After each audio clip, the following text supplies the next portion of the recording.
Justice, as much as our society claims to prize it, is very, very hard to define. Justice is in fact a constantly moving target. What is fair? What is compassionate?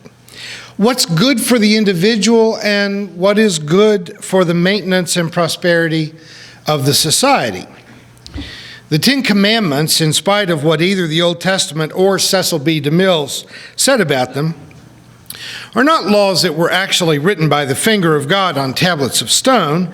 They were a brief summation of what a certain Palestinian tribe decided 3,000 years ago would help them to maintain their identity as a cult with one religion and to keep order in their civil society. That whole don't kill, don't steal, don't lie, don't envy, and make sure that your naughty bits do not encounter the naughty bits of someone whose naughty bits are committed to someone else's naughty bits. All of that is crucial to making it possible for a few thousand people to live in close proximity to one another. The Hebrew Bible's books of Leviticus and Deuteronomy build on the Ten Commandments to issue decrees of both religious observances and social practices.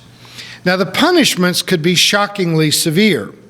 For example, in Deuteronomy 25, we're told that if two men are fighting and the wife of one gets involved and grabs the testicles of her husband's opponent, the woman's hand has to be cut off. As you might imagine, a great deal of the laws had to do with sex and punishments for being involved in inappropriate sexual relationships, and most of the time the punishment was stoning to death, especially for women. Sexual infidelity on the part of a man required a sacrifice, a sin tax, about $25. The woman was to be stoned to death. That was considered justice in ancient Israel. But you bring the conversation forward to this continent. After 1,600 years of Christianity in the West, in colonial America, pastors were required to read a lengthy statement of 37 laws written by the governor of the Colonial Virginia. And in the 37 laws, there was included this very strict one about sex. It said, "No man shall commit the horrible and detestable sins of sodomy," which was homosexuality, "upon pain of death. And he or she that can be lawfully convicted of adultery shall be punished with death. No man shall ravish or force any woman, maid," which means white woman, or Indian, "or another, upon pain of death. And know that he or she that shall commit fornication, and evident proof made thereof, for the first fault shall be whipped, for the second shall be whipped, and for their third they shall be whipped 3 times a week for 1 month, and ask public forgiveness in the assembly of the congregation." Welcome to church. Of course, they devised several forms of punishment that seemed to suit their fairly primitive circumstances. A thief might be forcibly branded with a T on the palm of their hand to warn people that they were a thief who was never to be trusted. Pilgrims brought with them from England the use of the pillory and the stocks. In most cases, you're convicted to a jail sentence, and for part of the day, you are publicly paraded into the market square, locked into the stocks or the pillory. Merchants closed their shops for a couple of hours at noon, and the public was allowed to torment you by hurling insults, throwing rotten vegetables, or even rocks against the defenseless criminals. The pillory was often combined with a whipping post, because flogging was a regular form of punishment for most offenses.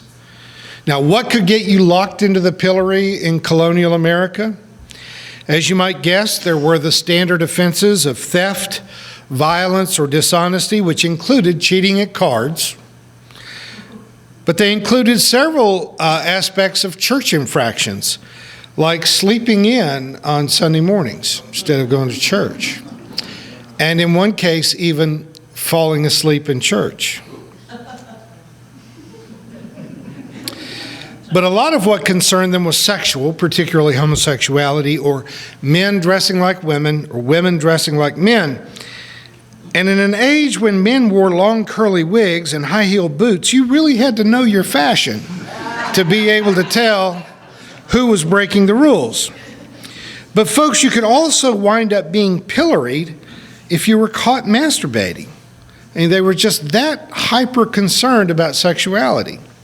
Now, from a distance of 3,000 years or from a distance of 300 years, we can easily see that what often passed for justice in distant societies had very little to do with what is fair, certainly not compassionate, or even what was good for society in general. It was getting involved with stuff about which you may have been neurotically nervous or guilty about your own sexual issues.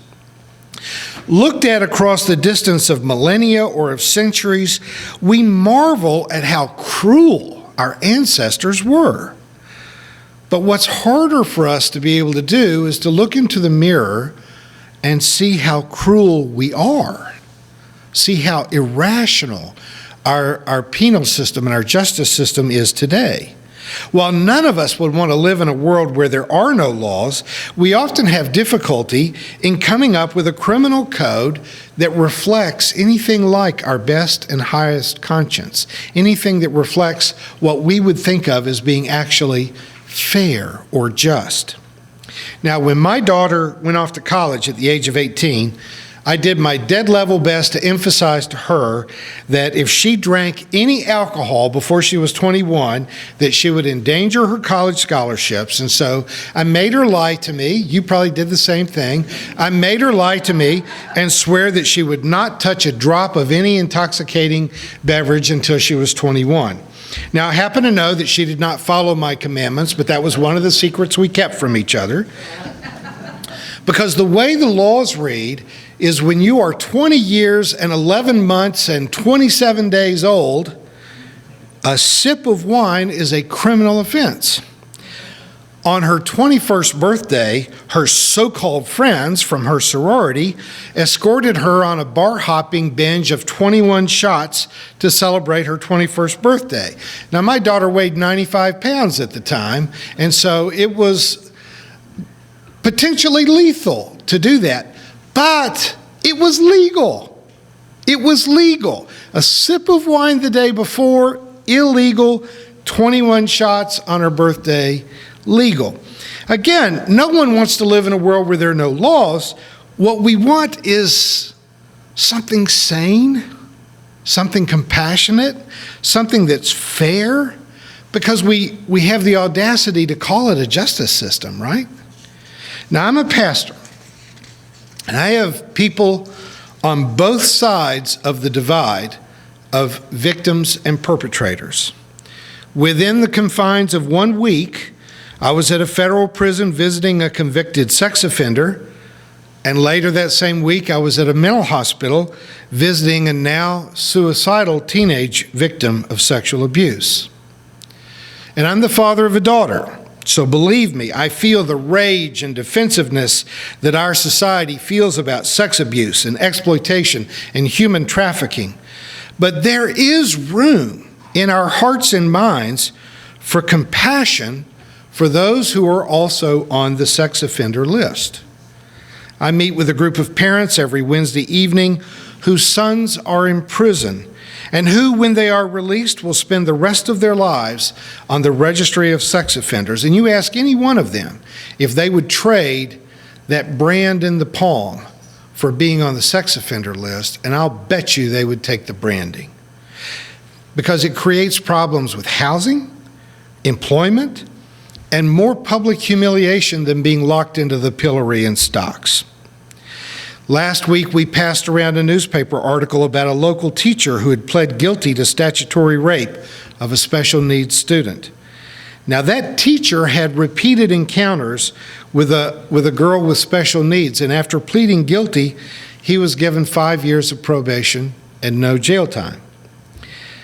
Sitting at the table with me were the parents of a 20-year-old man who has Asperger's, a form of autism, and this young man, whose social skills are very limited, was found to have asked his 16-year-old girlfriend to send him a nude photo of herself. Sexting, by the way, if you didn't know it, sexting is as common among teenagers these days as French kissing was for some of you. It didn't apply to me, but back when, sexting is going on all the time, and yet this young man has now spent 30 months in a county jail awaiting trial. He hasn't even been tried yet, under a charge of producing child pornography because he got a picture of his girlfriend.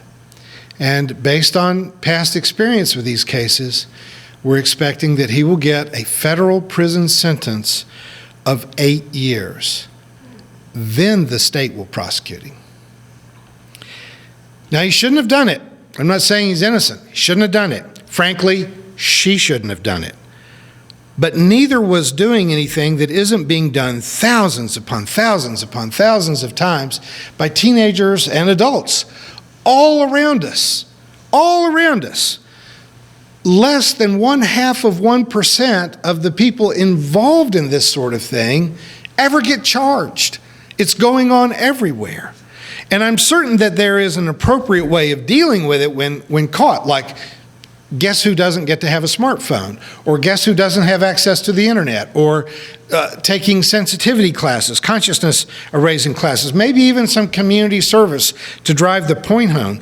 But this young man has been in a cage for nearly 3 years, during which time he has not so much as seen the sky. He hasn't had a single piece of fresh fruit. He hasn't eaten any fresh vegetables. Everything he eats comes out of a can. His education has ended. His medical treatment is spotty, and his psychological problems, well, you don't need me to spell out everything for you. Clearly, this is an incredible civil rights problem. Now, I have 3 things I want to address today. The first is that our sentencing is unfair, it is capricious, it is illogical, and it is cruel. Amen. In 1970, we had about 300,000 Americans in jails and prisons. That number has increased nearly tenfold, so that in our time, we have 2.5 million Americans living in crowded cages, some of which are so small that people have to literally sleep with their back against the wall because they cannot even lie flat on any space in the cell. Here in the United States, we have 9 million people on parole. We have 5% of the world's population. We have 25% of the world's prison population. This astronomical number of prisoners has almost nothing to do with our crime rate, but it has a great deal to do with politics and profit. Richard Nixon's war on drugs was a barely disguised attack on the black population of this nation to help them stem the advances of the civil rights movement. Now, that's a horrible thing to say, but I wouldn't say it if I couldn't prove it. It is broadly documented that the war on drugs was directly to break the back of the black civil rights movement in that time. And this isn't communist China. This isn't the Soviet Union. This is America. A constitutional democracy that imprisons millions and ruins the lives of millions more with parole and criminal record laws that disproportionately keeps minorities locked in multiple generations of poverty. The almost accidental byproducts of this insane and inexcusable mass incarceration is that it is reducing the excess workforce, and it creates a for-profit industry of building, supplying, and staffing prisons. Even in states like ours that don't have for-profit prisons, there are tremendous numbers of for-profit companies that are making huge incomes off of our prisons. And in 35 states, if you have a criminal record, you can't even vote. which is part of how the white wealthy majority maintains control of the government. You get enough people on parole, you get enough people with a criminal record so that they cannot even vote, and you maintain control of power. Now, other nations that have decriminalized drug use and addiction, such as Portugal, have seen precipitous reductions in drug use, which dramatically reduces the prison population while enjoying a huge reduction in crime. Our Attorney General, Jefferson Beauregard Sessions, has instructed federal prosecutors to seek the most harsh sentences for drug offenders, reversing the Obama administration's lightening of sentences for and at the same time, Trump announced, after Obama had said the federal government's not going to use for-profit prisons anymore, Trump immediately reversed that. Folks, we had more than 60,000 overdose deaths in the United States last year. That's how many people died in the Vietnam War in 20 years. 60,000 deaths. That's more than gun victims and automobile crash victims added together. 60,000. We are way out ahead of the rest of the world in drug overdoses. Our war on drugs is an abysmal failure, and everybody knows it. Everybody knows it doesn't work, but it is extremely profitable. And so, Senator Claire McCaskill, Senator Roy Blunt, Jeff Sessions, President Trump are guilty of murder in the tens of thousands of Americans because they are promoting tough on crime laws related to drugs that absolutely is proven not to work. The way to change our judicial system is not only known, but it is in practice in most of Western Europe. We are just doing everything wrong, and we're doing it on purpose for political gain and for profit. Now, my second point is that our treatment of sexual transgressions is inexcusably primitive, hearkening back to ancient fears rather than embracing modern medicine and psychology.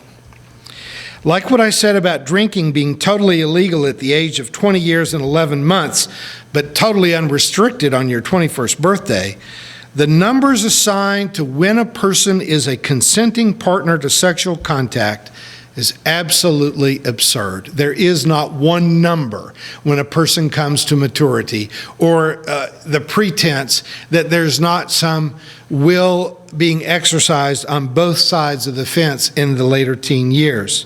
And if you winced when I showed you that picture of a T deeply branded in the palm of a thief in colonial America, if you find it hard to believe that our deeply Christian founders regularly put people in the stocks in the public square and allowed them to be publicly tortured, what do you think about a teenager who was watching illegal porn on his computer being put on a sex offender list for the rest of his life, perpetually on parole after serving years in prison, and subject to being arrested when he's out for having a drink in a bar, or for even handing out candy to the neighborhood kids on Halloween?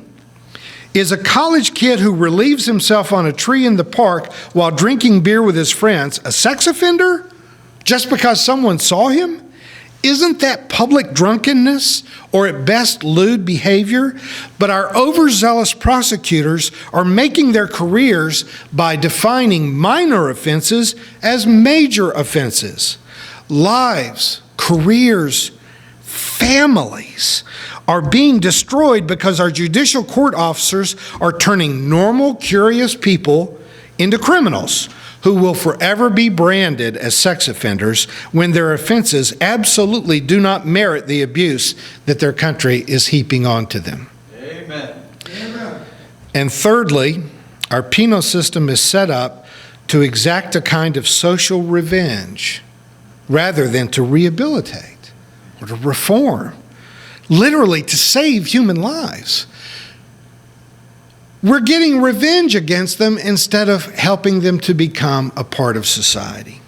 Norway's prison system is based on rehabilitation, not revenge.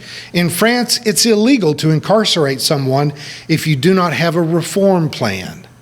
It's never for revenge. Most prisons in Norway are put in isolated places, and the only punishment is their freedom is restricted. But they live in little cottages on an open campus by a lake where they can swim, they can exercise, they have private rooms, private baths. They are treated with respect. They're taught job skills. They're rewarded for good behavior. And even their maximum security prisons have private rooms and private showers. They have their own little refrigerator and their own television. And their recidivism rate is half of what ours is. Half. The goal of the penal system in most of Western Europe, and they define it this way, is to turn a criminal into a good neighbor. In our country, it appears to be some twisted sense of revenge in which our recidivism rate is over 50%, where we take a normal human being and put him in prison long enough to turn him into a real criminal. We make it so that they can't get decent housing. A lot of the people living under bridges and in cars around this city are there because they're on the sex offender list, and they can't rent an apartment anywhere because of restrictions about distance from a school or a public park or a playground, which makes it absolutely impossible for them to continue to live. Now, we claim that our judicial system is intended to prevent crime.